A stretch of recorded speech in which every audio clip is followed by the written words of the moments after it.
Selamat sore, Bapak Ibu, Saudara yang dikasihi oleh Tuhan. Kita bersyukur kembali bertemu di kesempatan sore hari ini untuk belajar firman Tuhan lewat channel Bible Study Gereja Elios Malang. Namun sebelum kita melanjutkan untuk pembahasan kita pada sore hari ini, mari kita masuk di dalam doa. Mari kita berdoa. Bapa di surga, terima kasih untuk waktu dan kesempatan yang Tuhan berikan kepada kami, di mana di sore hari ini kami kembali mau belajar firman Tuhan lewat channel Bible Study Gereja Elios Malang. Oleh karena itu ya Tuhan, pakai hamba-Mu yang akan mengajarkan kami kebenaran firman Tuhan. Dan juga untuk kami yang akan belajar firman Tuhan ini, persiapkan kami sehingga kami boleh mengerti dan memahami apa yang diajarkan kepada kami lewat firman-Mu ini. Terima kasih Bapa di surga, kami menyerahkan waktu yang kami gunakan ini hanya di dalam tangan pimpinan-Mu. Di dalam Kristus Yesus Allah kami yang hidup, kami berdoa. Amin. Mari saudara-saudara, kita akan teruskan pembahasan kita di dalam Injil Yohanes. Kalau minggu yang lalu kita telah belajar satu topik tentang misi penyelamatan yang disediakan Allah bagi umat manusia. Maka sore ini kita akan belajar topik selanjutnya, yaitu keagungan Kristus. Kita akan membaca atau mempelajari di dalam Yohanes pasal 3 ayat yang ke-22 sampai dengan ayat yang ke-36. Sesudah itu Yesus pergi dengan murid-muridnya ke tanah Yudea, dan ia diam di sana bersama-sama mereka dan membaptis. Akan tetapi Yohanes pun membaptis juga di Ainon, dekat salib, sebab di situ banyak air dan orang-orang datang ke situ untuk dibaptis. Sebab pada waktu itu Yohanes belum dimasukkan ke dalam penjara. Maka timbullah perselisihan di antara murid-murid Yohanes dengan seorang Yahudi tentang penyucian. Lalu mereka datang kepada Yohanes dan berkata kepadanya, "Rabi, orang yang bersama dengan engkau di seberang sungai Yordan, dan yang tentang dia engkau telah memberi kesaksian, dia membaptis juga, dan semua orang pergi kepadanya." Jawab Yohanes, "Tidak ada seorang pun yang dapat mengambil sesuatu bagi dirinya kalau tidak dikaruniakan kepadanya dari sorga. Kamu sendiri dapat memberi kesaksian. Aku telah berkata, aku bukan Mesias, tetapi aku diutus untuk mendahulinya. Yang empunya mempelai perempuan ialah mempelai laki-laki, tetapi sahabat mempelai laki-laki yang berdiri dekat dia dan yang mendengarkannya sangat bersuka cita mendengar suara mempelai laki-laki itu. Itulah sukacitaku, dan sekarang sukacitaku itu penuh. Ia harus makin besar, tetapi aku harus makin kecil. Siapa yang datang dari atas adalah di atas semuanya. Siapa yang berasal dari bumi termasuk pada bumi dan berkata-kata dalam bahasa bumi. Siapa yang datang dari surga adalah di atas semuanya. Ia memberi kesaksian tentang apa yang dilihatnya dan yang didengarnya, tetapi tak seorang pun yang menerima kesaksiannya itu. Siapa yang menerima kesaksiannya itu, ia mengaku bahwa Allah adalah benar. Sebab siapa yang diutus Allah, dialah yang menyampaikan firman Allah. Karena Allah mengaruniakan rohnya dengan tidak terbatas. Bapa mengasihi anak dan telah menyerahkan segala sesuatu kepadanya. Barang siapa percaya kepada anak, ia beroleh hidup yang kekal. Tetapi barang siapa tidak taat kepada anak, ia tidak akan melihat hidup, melainkan murka Allah tetap ada di atasnya. Ya. Jadi inilah topik atau nats yang menjadi pembahasan kita di kesempatan sore hari ini. Ya. Di dalam nats yang kita baca ini, Bapak, Ibu, dan Saudara, adalah bagian lanjutan di dalam kesaksian tentang siapakah Yesus yang disaksikan oleh Yohanes. Nah, di sini kita bisa memperhatikan bagaimana pemahaman, pengertian, dan sepengetahuan Yohanes tentang Yesus yang ia kenal. Dan di dalam ayat yang kita baca ini menjelaskan kepada kita di mana Yesus bersama-sama murid-muridnya pergi ke tempat yang disebut dengan Yudea. Ya. Jadi ini adalah bagian selanjutnya daripada pelayanan Yesus di tempat yang disebut dengan Yudea.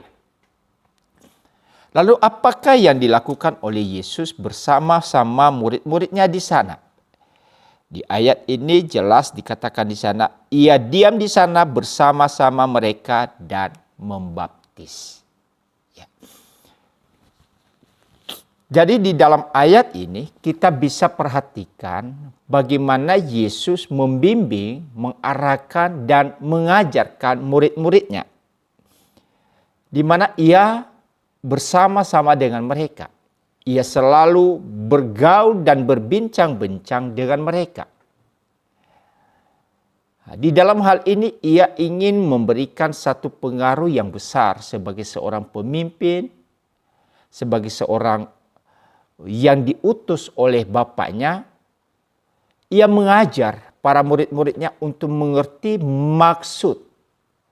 Ia ingin mengajar murid-muridnya untuk mengerti misi Allah kepada dunia ini lewat diri Yesus Kristus.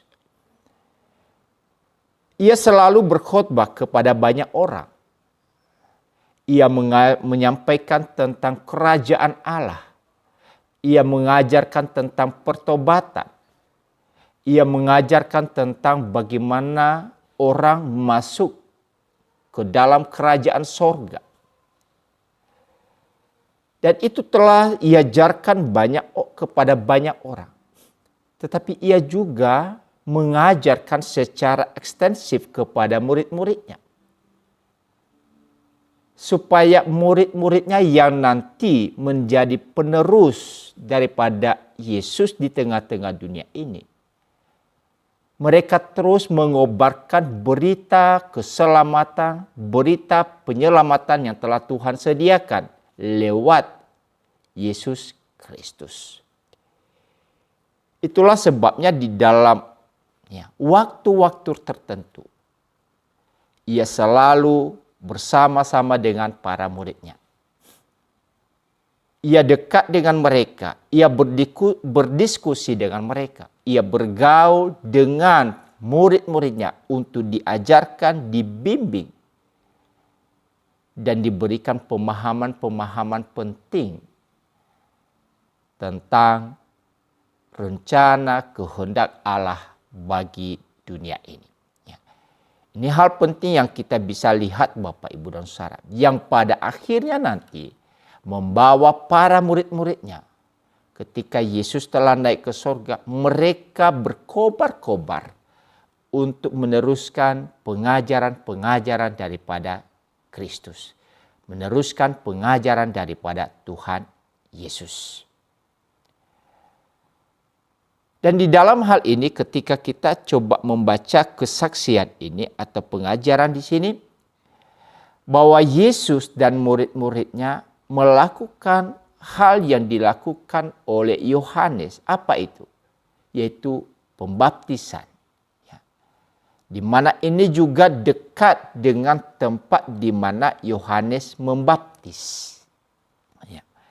Yaitu ayat 2 tadi, ayat 23, akan tetapi Yohanes pun membaptis juga di Ainon, dekat Salim, sebab di situ banyak air dan orang-orang datang ke situ untuk dibaptis. Jadi apa yang dilakukan oleh Yohanes itu juga dilakukan oleh Yesus dan murid-muridnya. Itu melakukan yang namanya pembaptisan. Tentu Bapak, Ibu, dan Saudara, pertanyaan kepada kita, apakah Yesus pernah membaptis dengan baptisan yang dilakukan oleh Yohanes?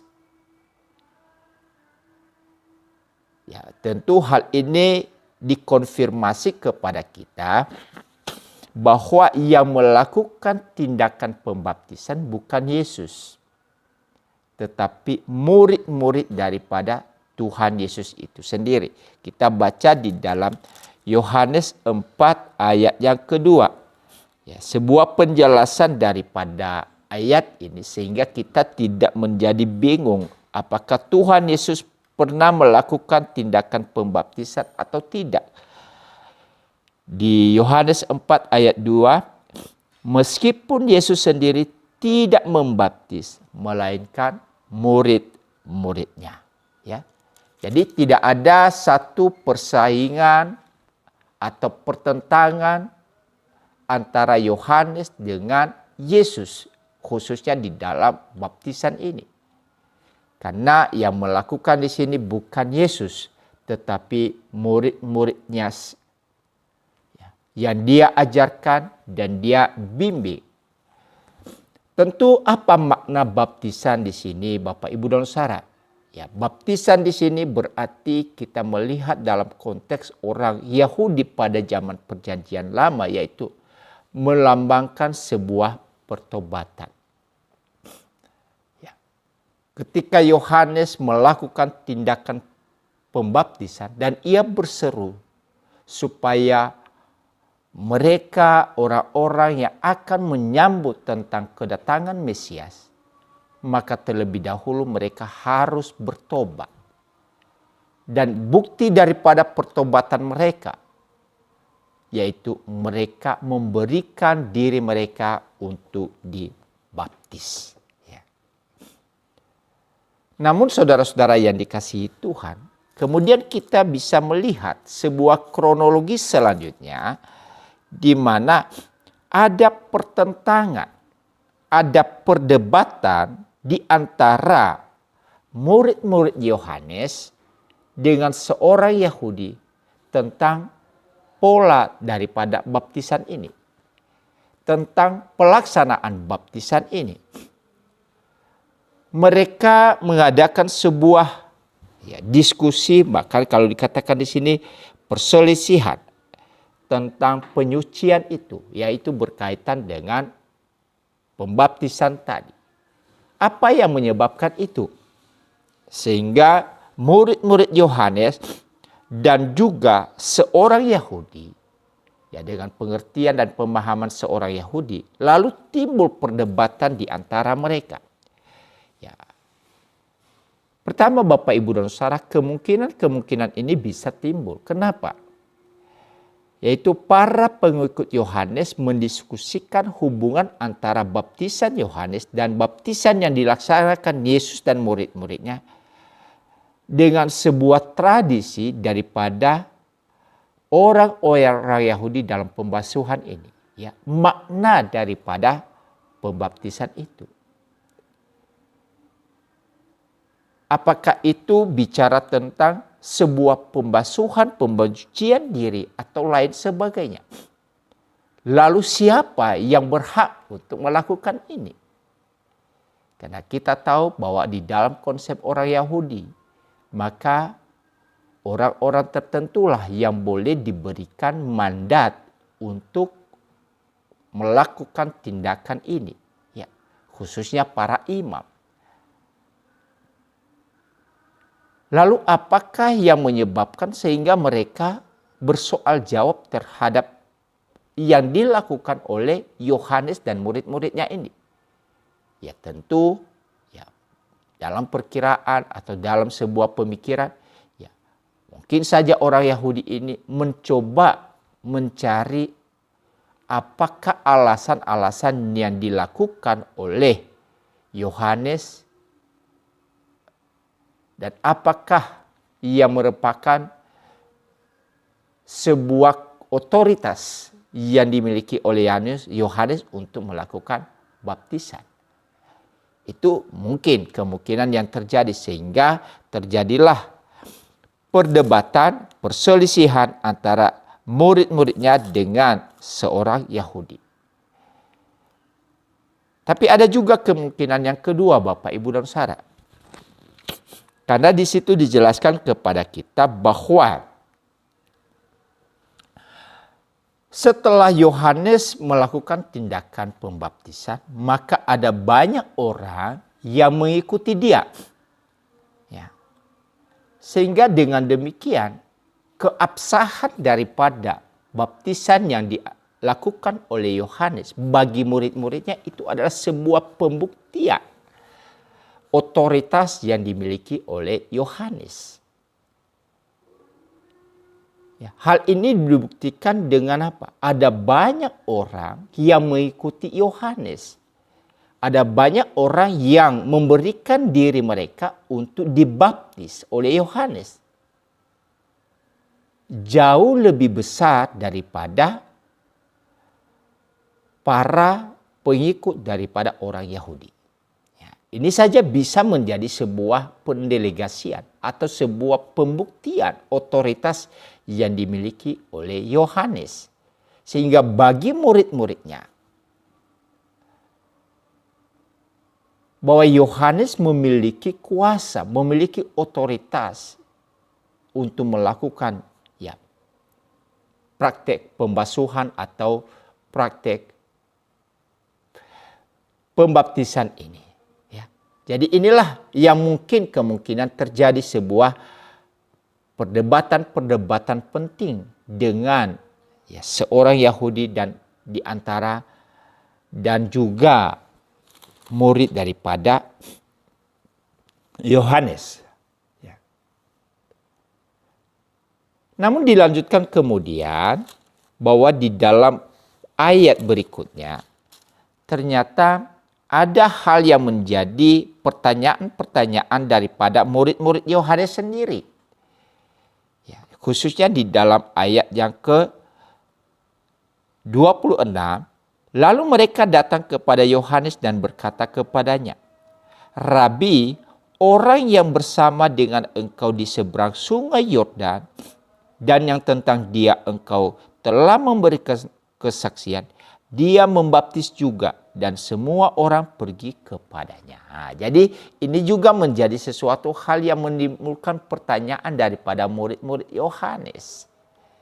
Setelah mereka berdebat dengan seorang Yahudi, lalu kemudian mereka datang kepada Yohanes. Karena mereka tahu, mereka mendengar bahwa Yesus dan murid-muridnya melakukan hal yang sama, yaitu pembaptisan.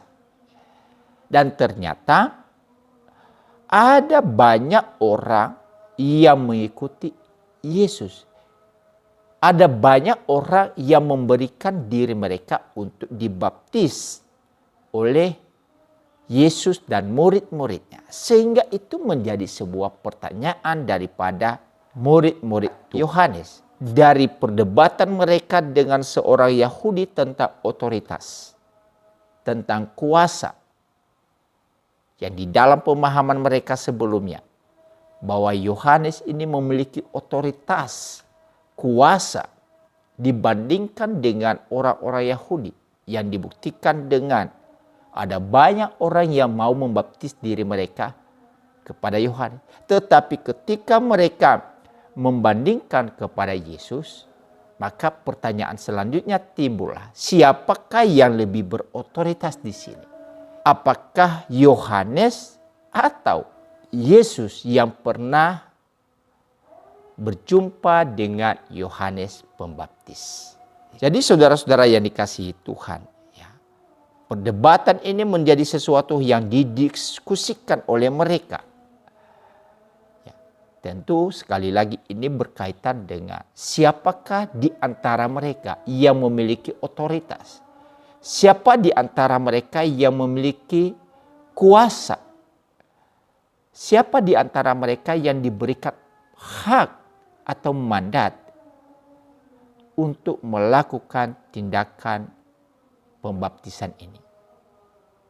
Karena ketika mereka tidak memiliki otoritas atau kuasa, maka apa yang mereka lakukan itu akan dipertanyakan.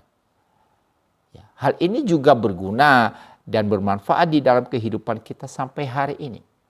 Karena bicara tentang masalah pembaptisan dan lain sebagainya, maka mereka yang diberikan otoritaslah yang harus melakukan tindakan itu.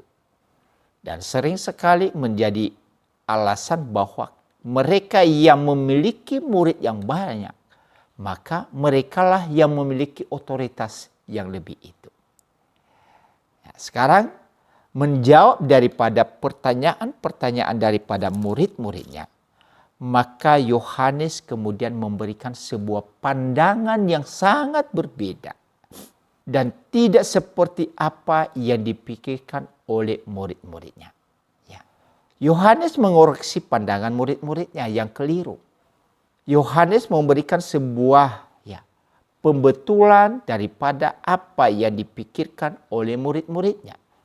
Nah, disinilah sebuah jiwa besar daripada seorang Yohanes dan kesadaran tentang siapakah dirinya dibandingkan dengan Yesus. Ya. Seperti tema kita yaitu keagungan Kristus. Nah, disinilah Yohanes bisa menempatkan dirinya, memposisikan dirinya. Dan bagaimana ia menempatkan Yesus yang memiliki kuasa, memiliki otoritas dibandingkan dengan dirinya. Hal ini nanti dibuktikan dengan pernyataan-pernyataan Yohanes untuk selanjutnya. Ya, kalau kita perhatikan di dalam ayat yang ke-27, di mana Yohanes memberikan jawaban atas pertanyaan daripada murid-muridnya. Yang pertama dia menyatakan di sini, tidak ada seorang pun yang dapat mengambil sesuatu bagi dirinya kalau tidak dikaruniakan kepadanya dari sorga. Ya, hal pertama yang kita bisa perhatikan di sini Bapak Ibu dan Saudara, bahwa wibawa, otoritas, pelayanan rohani tidak didapatkan daripada manusia. Tidak diperoleh dari otoritas-otoritas yang ada di dunia ini. Pelayanan-pelayanan yang sifatnya rohani, termasuk di dalam pelayanan-pelayanan gereja sampai hari ini. Maka hal pertama yang perlu dipahami itu adalah bersumber daripada Tuhan. Segala sesuatu diberikan oleh Tuhan. Itulah sebabnya kalau kita bicara tentang panggilan hidup seorang hamba Tuhan di dalam tugas pelayanannya, maka yang pertama-tama ia harus sadari tentang panggilan hidupnya. Otoritas yang diberikan kepadanya itu bukan terletak kepada organisasi di mana ia berkecimpung. Tidak. Tetapi pertama-tama sumber otoritas itu harus berasal daripada Tuhan.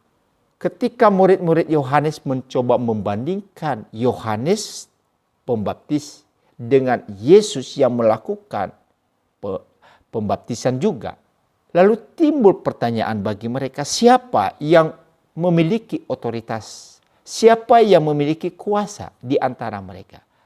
Dan Yohanes memberikan tadi jawaban di sini bahwa yang pertama di sini, semua itu, apa yang mereka lakukan itu, apa yang mereka dapatkan itu, dikaruniakan kepada mereka dari surga. Hal yang kedua yang kita bisa pelajari daripada sikap Yohanes ini, bahwa ia menyadari Tuhan yang mempercayakan kepada dia apa yang menjadi milik Tuhan. Ya. Apa maksudnya Bapak Ibu dan Saudara? Ketika murid-muridnya mencoba mempertentangkan antara dia dengan murid-murid Yesus atau Yesus, Yohanes memberikan pengertian kepada mereka bahwa apa yang ia kerjakan, apa yang ia lakukan, ini adalah seperti apa yang telah Tuhan percayakan kepada dia. Tidak lebih daripada itu. Dan ia tidak mau mengambil otoritas yang telah diberikan kepada Yesus untuk menjadi milik daripada Yohanes. Ia tetap memberikan keagungan kepada Kristus yang jauh lebih besar daripada dirinya. Ia tidak mau mencuri kemuliaan, keagungan, kewibawaan yang Yesus miliki. Kemudian ia mengambil untuk dirinya sendiri, untuk kebanggaan dirinya sendiri. Ya. Yohanes menyadari bahwa ia adalah orang yang telah mempersiapkan untuk jalan bagi kedatangan Mesias. Dan ia tahu hal ini. Dan ia menempatkan dirinya dalam posisi hal seperti itu. Ia tetap memberikan keagungan, ia tetap memberikan kemuliaan kepada Kristus yang jauh lebih tinggi daripada dirinya. Ya, ini sebuah hal penting di dalam kehidupan kita, dalam segala tugas-tugas pelayanan kita, ataupun di mana Tuhan menempatkan kita dalam pelayanan-pelayanan yang sifatnya rohani ataupun sekuler. Jadi ketika Tuhan mempercayakan kepada kita sebuah tanggung jawab, itu adalah sesuatu yang telah Tuhan percayakan kepada kita, di mana kita harus melakukan itu dengan penuh kesetiaan, melakukan itu dengan penuh kesungguhan hati kita. Dan jauhkan dari diri kita untuk mencoba mengambil apa yang menjadi tanggung jawab yang diberikan kepada orang lain. Dalam tanda petik saya katakan di sini, sering sekali ada kecemburuan, ada sifat iri hati, atau ada sifat ketidaksukaan. Kenapa? Kenapa dia yang lebih diberikan kepercayaan? Kenapa dia yang diberikan kedudukan yang lebih dibandingkan dengan kita? Sehingga timbullah trik-trik yang kotor di dalam hal-hal persaingan-persaingan yang tidak sehat. Sehingga tidaklah heran Bapak Ibu dan Saudara kita bisa menemukan dalam dunia ini, di dalam sebuah tempat pelayanan, pekerjaan, ada banyak orang yang bersaing dengan tidak sehat. Saling mencoba menjelekkan satu dengan yang lain, mencoba mencari kelemahan satu dengan yang lain, kemudian mencoba membanggakan dirinya, keunggulan-keunggulan dirinya. Kita bisa diingatkan dalam masa-masa pemilihan presiden misalkan. Kadang-kadang terjadi yang namanya persaingan yang tidak sehat. Berusaha untuk menjelekkan, ia menjadi lawannya. Mencari titik lemah daripada lawannya. Tapi Yohanes memberikan kepada kita satu contoh yang baik Bapak Ibu dan Saudara. Bahwa ketika Tuhan mempercayakan sebuah tugas kepadanya, maka ia menjalankan itu sesuai dengan tanggung jawab itu. Ia melaksanakan itu, ia melakukan dengan penuh kesetiaan. Ia bertanggung jawab penuh terhadap tugas yang telah dipersiapkan kepadanya. Ia sadar hal demikian. Ia tahu bahwa ialah yang telah dipernubuatkan untuk mempersiapkan jalan bagi kedatangan Mesias. Ia tidak mengambil alih otoritas. Ia tidak mengambil alih jabatan kemesiasan itu untuk dirinya sendiri. Tidak. Ia faham tentang siapakah dirinya. Ya. Jadi hal penting itu berlaku bagi kita Bapak Ibu dan Saudara dimanapun kita berada, apapun profesi kita. Ya, apalagi kita yang terlibat di dalam tugas pelayanan gereja nih. Jangan pernah mengambil alih keagungan Allah, keagungan Kristus demi keagungan diri kita sendiri. Tidak demikian. Yohanes memberikan contoh yang baik kepada kita.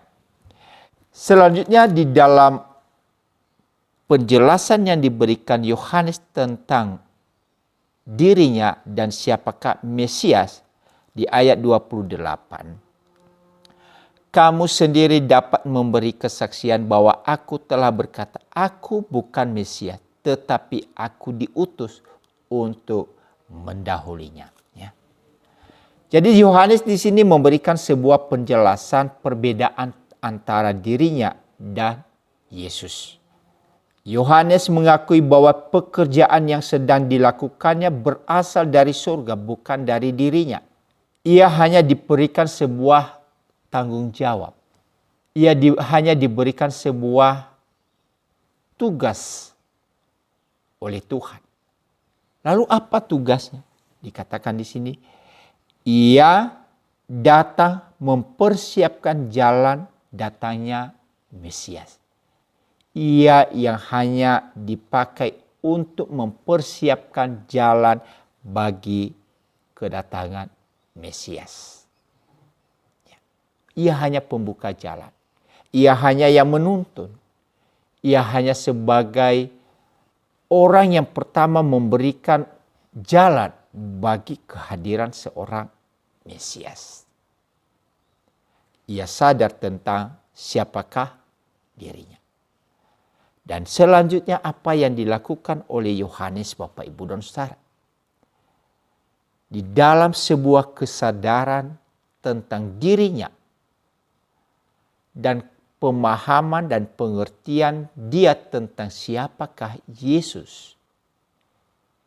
Maka di dalam apa yang dilakukan oleh Yohanes, ia senantiasa mengarahkan orang-orang yang mendengar tentang dia, mendengar pengajaran dia, lalu membandingkan dengan pengajaran dan apa yang dilakukan oleh Yesus. Maka kemudian Yohanes mengarahkan para pendengarnya, murid-muridnya sekalipun, untuk lebih berfokus kepada Yesus.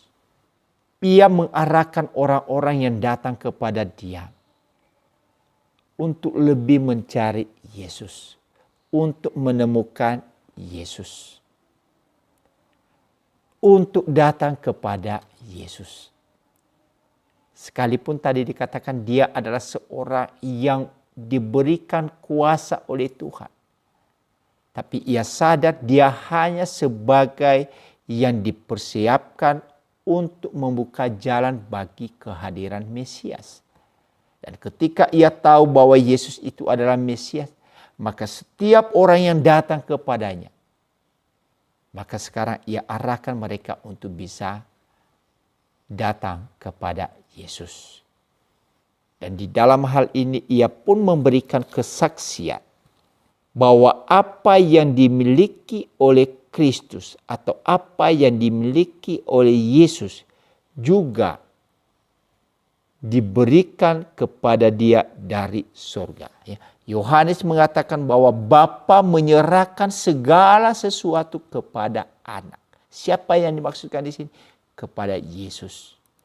Segala sesuatu telah diserahkan kepada Yesus. Itulah sebabnya di dalam pemahaman, pengertian Yohanes yang begitu dalam ini, ia tidak mau memfokuskan kepada dirinya sendiri, tetapi ia selalu mengarahkan dan mengagungkan Kristus. Karena ia tahu bahwa segala kuasa telah diberikan kepada Yesus. Di ayat 29 dikatakan di sini, yang empunya mempelai perempuan ialah mempelai laki-laki. Ya. Tetapi sahabat mempelai laki-laki yang berdiri dekat dia dan yang mendengarkannya sangat bersuka cita mendengar suara mempelai laki-laki itu. Siapa yang dimaksudkan di sini, Bapak, Ibu, dan Saudara, mempelai laki-laki? Mempelai laki-laki dalam ayat-ayat firman Tuhan, penjelasan firman Tuhan ini berbicara tentang Yesus. Lalu siapa mempelai perempuan? Mempelai perempuan itu adalah umat Allah. Berarti yang menjadi pemilik daripada umat Allah yaitu mempelai laki-laki. Yang menjadi pemilik daripada mempelai perempuan dikatakan tadi mempelai laki-laki. Siapakah yang menjadi pemilik hidup kita sebagai umat Allah? Yesus. Itulah keagungan Yesus. Sebagai orang percaya, kita menyadari bahwa hidup kita adalah milik daripada Kristus, bukan milik kita sendiri. Keberhasilan kehidupan kita itu bukan karena kita, tetapi karena Kristuslah yang bekerja di dalam hidup kita. Dan kalau berkaitan dengan tugas pelayanan seperti Yohanes tadi, Maka dia berkata bahwa tugas kita adalah dipercayakan oleh Bapa kepada kita. Tetapi biarlah segala tugas pelayanan kita itu, Kristuslah yang lebih diagungkan dan yang lebih dipermuliakan. Makanya di dalam bagian-bagian ini Yohanes memberikan sebuah sikap yang sangat baik sekali. Memberikan penjelasan kepada murid-muridnya. Memberikan sebuah pemahaman yang baik dan benar kepada murid-muridnya. Supaya murid-muridnya tidak memfokuskan diri mereka kepada Yohanes Pembaptis. Tetapi murid-muridnya dan orang-orang yang datang kepadanya. Sekarang fokus mereka kepada Yesus yang adalah Mesias. Dan ketika Yesus melakukan tugas tanggung jawab itu, maka ia berkata di sini, itulah sukacitaku dan sekarang sukacitaku itu semakin penuh. Ya. Jadi dia bergembira. Ya. Kalau ada banyak orang sekarang datang kepada Yesus, ada banyak orang mau mengikut Yesus, maka Yohanes begitu bersukacita. Yohanes begitu bergembira. Ya. Yohanes memahami dan bersukacita atas kehadiran Yesus dan tidak berhenti sampai di situ. Tetapi sukacita daripada Yohanes adalah ketika semua orang mempercayai Yesus. Artinya Bapak, Ibu, dan Saudara, sukacita bagi kita sebagai seorang umat Tuhan. Sukacita bagi kita sebagai seorang pelayan Tuhan. Sukacita bagi kita sebagai seorang hamba Tuhan yang telah dipercayakan oleh Tuhan untuk menjalankan panggilan pelayanan, yaitu ketika umat Allah mereka mengenal Yesus dengan benar. Sekali lagi, sukacita kita sebagai seorang hamba Tuhan, sebagai seorang pelayan Tuhan, terletak ketika ada banyak orang yang kita layani, ada banyak orang yang kita ajarkan. Sekarang mereka lebih mengenal Yesus dalam hidup mereka. Itulah keagungan, itulah sebuah kemuliaan kepada Kristus. Ya. Tanggung jawab kita adalah hanya memberikan sebuah pengajaran, sebuah pemahaman untuk orang-orang yang hidup di dalam dunia ini, yang hidup di dalam dosa ini. Sekarang mereka datang kepada Yesus, mengakui Yesus, percaya kepada Yesus sebagai Tuhan dan Juru Selamat mereka. Itulah sukacita kita, Bapak, Ibu, dan Saudara. Yohanes sangat bergembira. Ia menyadari panggilannya. Ia hanya seorang yang disuruh untuk mempersiapkan jalan bagi kehadiran Mesias. Dan ketika banyak orang datang untuk mengikut Yesus yang adalah Mesias, maka Yohanes bersukacita. Ia tidak menjadi orang yang cemburu, menjadi orang yang marah. Kenapa? Para pengikutnya kemudian beralih menjadi pengikut Kristus. Tidak demikian. Justru itulah kesukacitaan dalam hidupnya. Ia begitu bergembira karena ada banyak orang yang boleh datang kepada Tuhan. Itulah sebabnya di dalam bagian penjelasan Yohanes di ayat yang ke-30. Ia harus makin besar, tetapi aku harus makin kecil. Saudara-saudara yang dikasihi oleh Tuhan, kesadaran akan panggilan hidup kita, di mana kita hanya dipakai oleh Tuhan sebagai sarana. Gereja hanya dipakai sebagai alat. Hamba Tuhan hanya dipakai sebagai alat untuk membawa orang-orang lebih mengenal kepada Allah. Sebuah sukacita yang besar. sebuah kebahagiaan yang besar, sebuah kegembiraan yang tidak bisa dilukiskan dengan apapun juga. Apabila banyak orang sekarang mengikut kepada Kristus. Itulah sebabnya Bapak, Ibu, dan Saudara, ya, sebagai seorang hamba Tuhan, saya juga sampaikan bahwa bagi kita umat Tuhan, bagaimana kita dalam hidup ini lebih mengutamakan Kristus. Kita bisa saja mengagungkan seorang hamba Tuhan. Kita bisa saja begitu memiliki sebuah chemistry terhadap seorang pelayan Tuhan. Entah itu pelayan Tuhan yang luar biasa, hebat berkhotbah dan lain, mengajar dan lain sebagainya. Tetapi jangan kita memfokuskan diri kepada seorang hamba Tuhan. Karena mereka hanya sebagai alat. Tapi mari kita lebih memfokuskan diri kepada apa yang diberitakan oleh para hamba Tuhan, yaitu Kristus. Kristus yang adalah juru selamat bagi umat manusia. Yohanes berkata, ia semakin besar, ia harus makin besar. Aku harus makin kecil. Dan ini juga peringatan bagi kita Bapak, Ibu, dan Saudara, sebagai seorang hamba Tuhan, ya mari kita juga ya benar-benar menyadari panggilan hidup kita. Jangan di dalam keberhasilan pelayanan kita, akhirnya kita jatuh di dalam kesombongan hidup. Kita jatuh di dalam keangkuhan.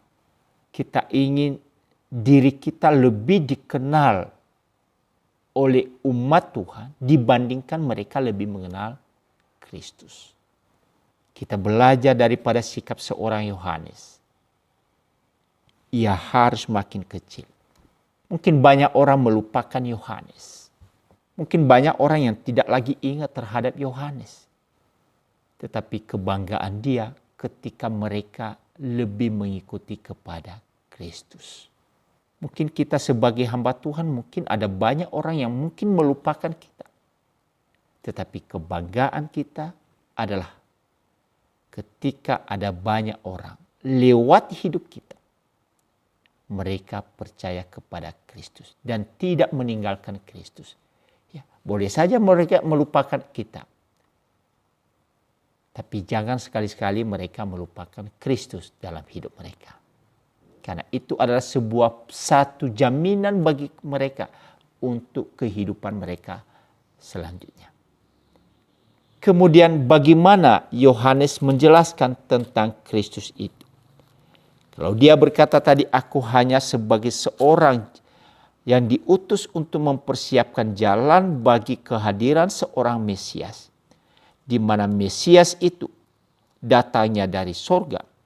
Maka ia memberikan penjelasan lanjutan di dalam ayat yang ke-32.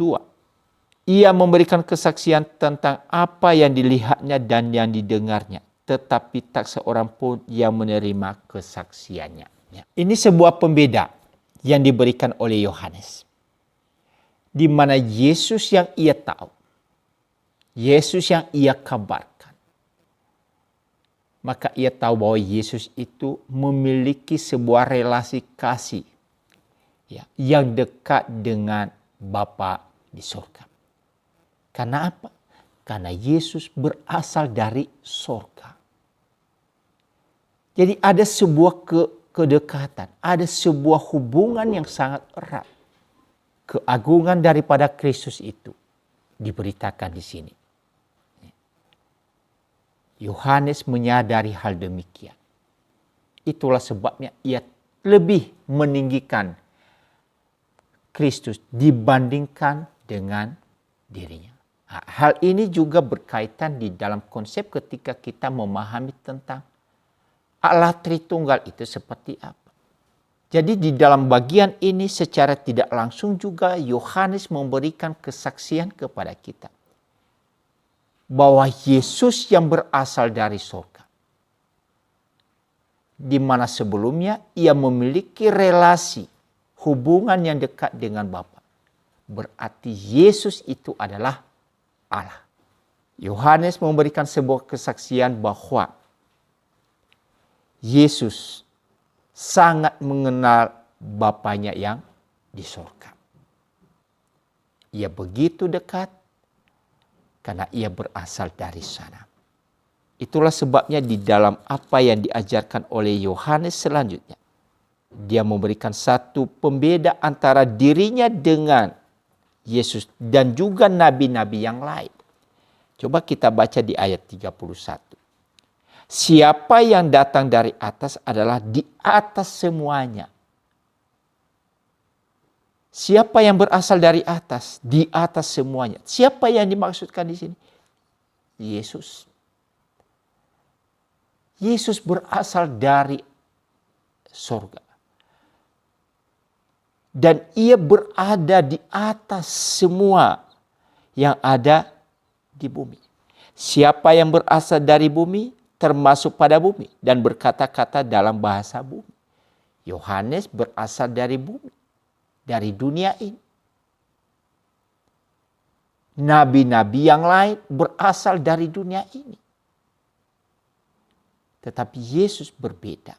Ia berasal dari surga. Itulah sebabnya Bapak, Ibu, dan Saudara, kita tidak hanya memahami seperti saudara-saudara kita yang lain. Memahami Yesus itu hanya seorang nabi. Karena kalau seorang nabi, dikatakan di sini, ia hanya berasal dari dunia ini. Berarti kedudukannya tidak berbeda dengan nabi-nabi yang lain. Tetapi Yesus sungguh beda. Ia berasal dari surga. Itulah sebabnya keagungannya, kemuliaannya jauh melebihi daripada keagungan dan kemuliaan yang didapatkan oleh nabi-nabi yang lain. Jadi itulah sebabnya di dalam iman percaya kita, Bapak, Ibu, dan Saudara, kita tidak hanya mengenal Yesus sebagai seorang yang memberitakan kabar sukacita atau istilah nabi, tetapi kita mengenal dia adalah Allah. Allah yang telah datang ke dalam dunia. Dan di dalam kesaksian Yohanes selanjutnya diberitakan di dalam ayat 34. Ayat 34, sebab siapa yang diutus Allah, dialah yang menyampaikan firman Allah, karena Allah mengaruniakan rohnya dengan tidak terbatas. Yesus diberikan Roh Kudus dengan sempurna, karena dia berasal dari Allah. Ayat 35, Bapa mengasihi anak dan telah menyerahkan segala sesuatu kepadanya. Itulah sebuah kewibawaan, itulah sebuah otoritas. Itulah sebuah kuasa yang dimiliki oleh Yesus yang tidak diberikan kepada orang lain. Hanya kepada Yesus. Yesus itu adalah ahli waris daripada kerajaan Allah. Dan segala kuasa itu telah diberikan dan diserahkan kepada Yesus. Itulah sebabnya Yohanes berani memberikan kesaksian. Ayat 36. Barang siapa percaya kepada anak, ia beroleh hidup yang kekal. Barang siapa percaya kepada anak, ia beroleh hidup yang kekal. Jadi barang siapa yang percaya kepada Yesus, maka ia akan mendapatkan hidup yang kekal. Yesus memberikan hidup kekal bagi siapa yang percaya kepadanya. Kenapa ia bisa memberikan itu? Karena tadi di dalam penjelasan firman Tuhan, segala kuasa itu telah diberikan kepada dia. Segala hal telah diserahkan oleh Bapa kepada dia. Termasuk yang namanya hidup itu. Kemudian diberikan sebuah penentangan yang lanjutan apa? Tetapi barang siapa tidak taat kepada anak, ia tidak akan melihat hidup, melainkan murka Allah tetap ada di atasnya. Jadi siapa yang percaya akan memperoleh hidup yang kekal, tetapi barang siapa yang tidak percaya, maka ia akan mendapatkan hukuman yang kekal. Itulah sebabnya tawaran yang diberikan kepada kita, pengajaran daripada Yohanes, kesaksian daripada Yohanes tentang Yesus, dan juga berita-berita yang disampaikan oleh setiap hamba-hamba Tuhan, mengarahkan kita untuk percaya kepada Yesus. Karena hanyalah melalui Yesus, setiap orang yang percaya baru mendapatkan hidup yang kekal atau beroleh hidup yang kekal. Tidak ada kepada siapapun juga. Yesus hadir di dunia untuk menyatakan kebenaran tentang apa yang telah ia tahu tentang surga. Apa yang telah ada di surga. Perkara-perkara surgawi ia tahu karena ia berasal dari sana. Kemudian ia menyampaikan kabar baik itu melalui dirinya kepada dunia ini. Jadi saudara-saudara yang dikasihi Tuhan, melalui apa yang kita bisa pelajari pada sore hari ini, di mana Yohanes memberikan kesaksian tentang Yesus yang ia kenal, Yesus yang ia tahu, Yesus yang pernah bertemu dengan dia. Tadi sudah dikatakan, walaupun Yohanes memiliki kuasa, otoritas untuk melaksanakan baptisan, tetapi ia tahu bahwa otoritas utama,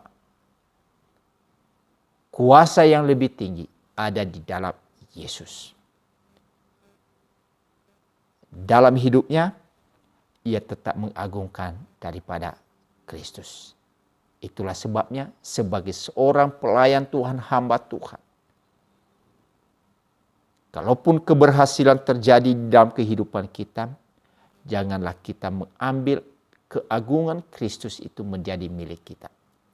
Biarlah kita sebagaimana Yohanes berkata, ia harus makin besar, aku harus makin kecil.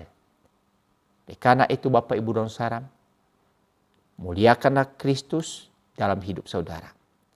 Biarlah di dalam apapun yang saudara lakukan, keberhasilan hidup saudara, dan di dalam segala hal, biarlah Kristus yang selalu dimuliakan. Kita semakin kecil. Kiranya Tuhan boleh memberkati kita semua. Mari kita masuk di dalam doa. Terima kasih Bapa, kami boleh belajar kebenaran firman-Mu pada kesempatan ini. Kami boleh diajarkan tentang apa yang harus kami lakukan. Mengerti tentang Engkau sehingga dalam kehidupan kami senantiasa mengagungkan Engkau, meninggikan Engkau di atas segala-galanya. Oleh karena Engkau adalah Mesias, dan Engkau adalah juru selamat bagi dunia ini. Oleh karena itu ya Tuhan, biarlah kami tetap boleh mengagungkan Engkau dalam kehidupan kami. Terima kasih untuk pembelajaran firman Tuhan ini. Kiranya itu dimeteraikan dalam kehidupan kami dan pemahaman kami semakin baik di dalam mengenal akan Engkau. Terima kasih Tuhan. Berkati seluruh umat-Mu yang telah belajar firman Tuhan pada kesempatan ini. Dalam nama-Mu kami berdoa. Amin. Ya, terima kasih Bapak Ibu dan Saudara. Kiranya Tuhan boleh memberkati kita dan sampai bertemu di dalam pembelajaran firman Tuhan di minggu mendatang. Shalom. Tuhan memberkati kita semua.